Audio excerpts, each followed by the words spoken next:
Está entrando agora no ar o seu MNLP Notícia, a sua dose diária de informação.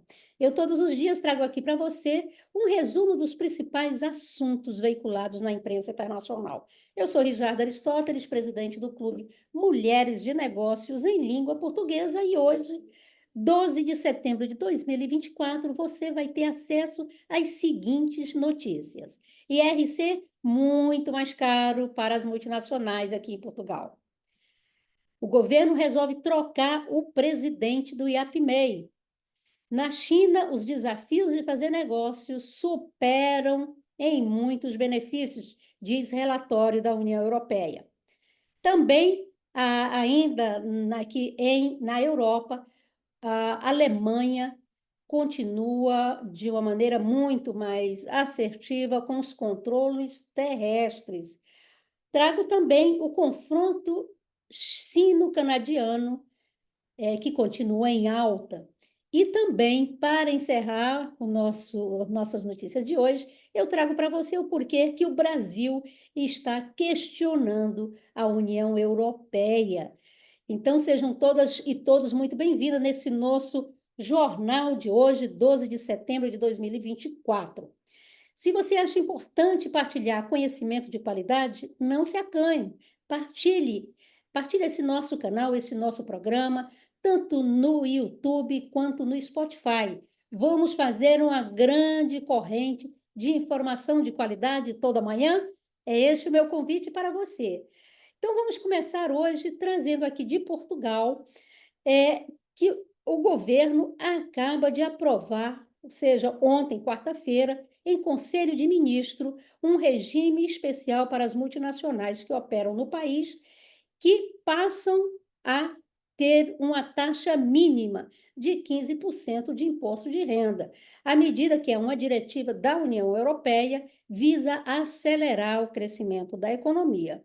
E ficando ainda em Portugal, eu trago para você a mudança que aconteceu também nesta terça para quarta, que o governo decidiu afastar o presidente do IAPMEI, que é a nossa agência aqui de Portugal para a competitividade e a inovação, semelhante à nossa Apex lá do Brasil, e antes até de que ele completasse um ano de mandato. Para o seu lugar, foi convidado José Guilherme Pulido Valente, que afirma o governo, através do Ministério da Economia,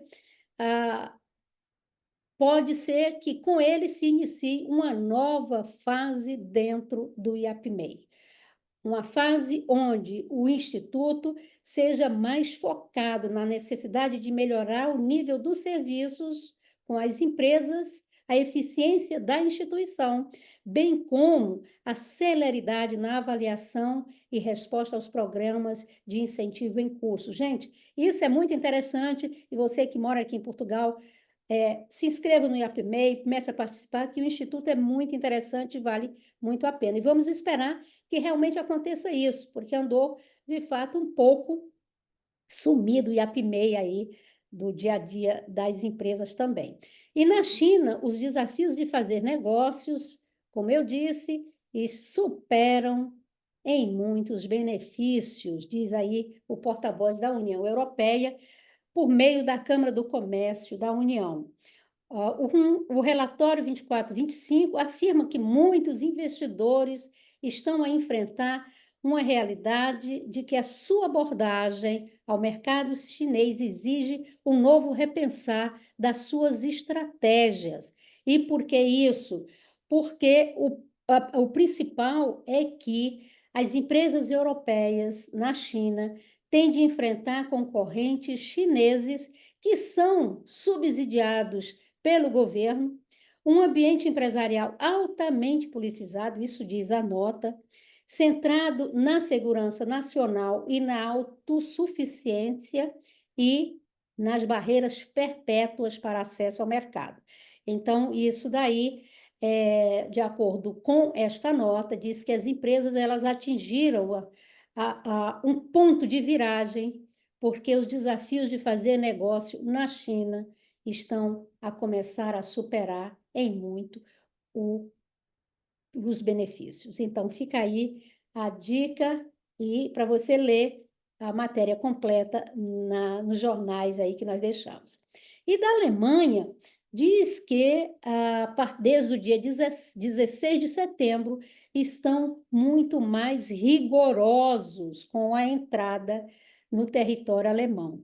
Mesmo sendo do espaço Schengen, cada país pode, inclusive, ter o seu próprio controle. Então, isso não está ferindo nenhuma norma. Então, a nota do governo alemão diz que, a partir desse 16 de setembro, as fronteiras terrestres com França, Luxemburgo, Países Baixos, Bélgica e Dinamarca, por um período de 6 meses, terão um controle rigoroso. As medidas já estão em vigor nas fronteiras com a Polônia, a Tchequia, a Áustria e a Suíça. Então, se você está pensando em ir por terra para a Alemanha, fique preparado, porque haverá esse controle. O confronto sino-canadiano continua em alta. A China é acusada de destruir a concorrência em alguns setores. Não é à toa também que nós trouxemos lá na frente a postura da União Europeia a partir de um relatório.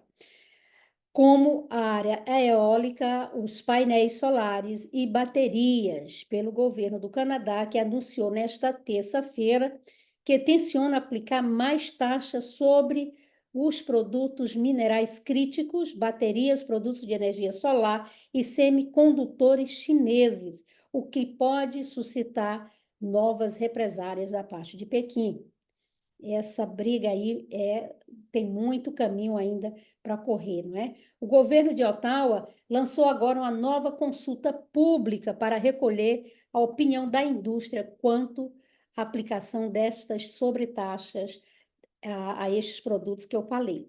Por outro lado, Pequim já entrou na OMC por causa dos direitos alfandegários aplicados aos seus veículos elétricos, considerando que se trata de uma medida unilateral e protecionista. Então, ficamos aqui a observar aonde chega este confronto sino-canadiano, porque isso tem uma implicação direta nos nossos negócios, e nós temos, inclusive, um bom grupo de empresárias do Clube Mulheres de Negócios em Língua Portuguesa no Canadá.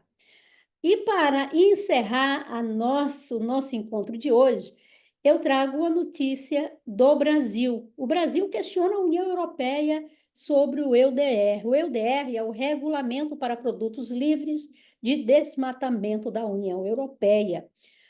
Este EUDR, esse regulamento, barra a importação de itens de áreas desmatadas após dezembro de 2020.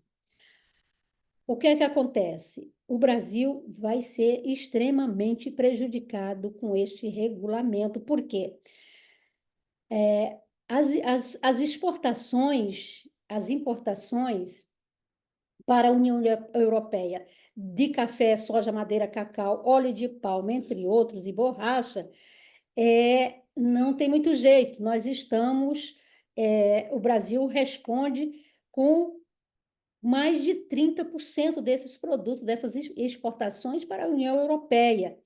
E é claro que o Brasil não pode cumprir este regulamento, né? Nós temos lá uma guerra titânica sobre esta questão. Mesmo esforços que estão a acontecer, porém, se começa a partir de 2020, é claramente o Brasil prejudicado. E é daí que os ministros que estão à frente, inclusive o ministro da Agricultura e também o ministro responsável pelas relações institucionais do governo, eles têm chamado a atenção para isso. O Brasil tem como compromisso, desse atual governo, tem como compromisso público a eliminação do desmatamento ilegal até 2030, emissão zero de gases de efeito estufa de matriz energética e reaproveitamento das pastagens degradadas. Porém, não é esta a realidade de hoje, né? E o Brasil é um dos principais fornecedores da União Europeia na maioria dos produtos